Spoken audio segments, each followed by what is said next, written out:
Hello అండి, నమస్తే. ఈరోజు బెస్ట్ అవుట్ ఆఫ్ వేస్ట్ రెసిపీలో భాగంగా పుచ్చకాయ తొక్కలతో రెసిపీ చేసుకోబోతున్నాం. అందుకోసం పుచ్చకాయ ముక్కల్ని ఇలా కట్ చేసి పెట్టుకోవాలి.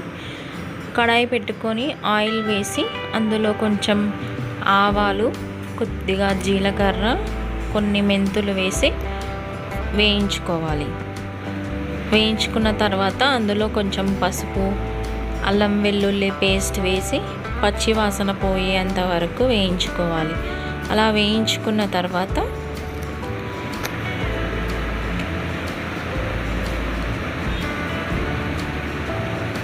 కట్ చేసుకున్న టమాటా ముక్కలు వేసి ఫ్రై చేసుకోవాలి.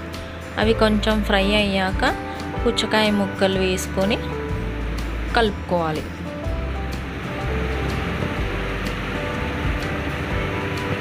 అలా కలిపిన తర్వాత ముందుగా నానబెట్టుకున్న పెసరపప్పు కూడా వేసి మరొకసారి కలుపుకోవాలి.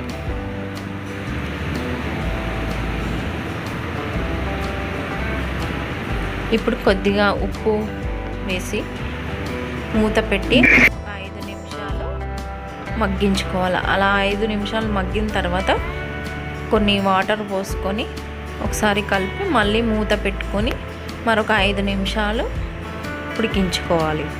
అలా ఉడికిన తర్వాత కారం పొడి వేసి బాగా కలుపుకున్న తర్వాత ధనియాల పొడి, గరం మసాలా వేసి మరొకసారి కలిపి మరొక 5 నిమిషాలు మూత పెట్టి ఉడికించుకోవాలి. అంతే అండి, ఎంతో టేస్టీ పుచ్చకాయల తొక్కల కూర రెడీ. ఇది అన్నంలో కన్నా కూడా చపాతీస్, రోటీస్లోకి అయితే చాలా బాగుంటుంది.